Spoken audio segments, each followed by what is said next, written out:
السلام عليكم وين سلام دمانتين سلام كبعدي وحارة أرين مهم إن إذن لما ذاقو إذن كان آدين أنفع دونتو وحا مقالة مقدش لغا دهفوري مشروع فضيين تليفون عصري مشروع حسن waxaa iska kaashaday shirkadda Getphone iyo shirkadda Hormuud telefoonada waxaa loogu talagalay dadka aan awoodin inay hal mar suuqa tagaan ee telefoon soo gataan ee lacagta hal mar wada shuban okay Getphone waxay diyaar kula tahay in aad telefoon qaadatid telefoonkaas markii aad qaadatid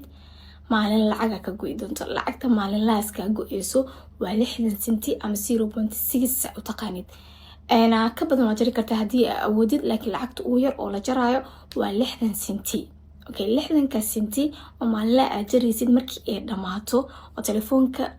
lacagtiisa ay yareynayso ee ka dhamaato telefoonkaas adoo xalaal ku yahay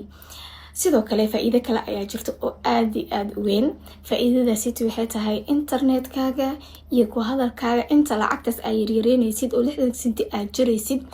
free ay ku yihiin ku hadal iyo internet waxaan kugu talgashay shirkadda Hormuud sababta ay sidaas u sameynaysa shirkadda Hormuudna waxay tahay mas'uuliyadda iska saartay shacabkeeda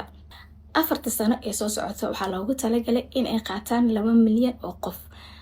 adaa ka mid noqon kara ana ka mid noqon kara qof walbo qaadan kara telefoonadaas ka faa'iideysi wacan waa fursad cajiib ah oo hal mar imaado soo faa'iideysi wacan insha Allah bye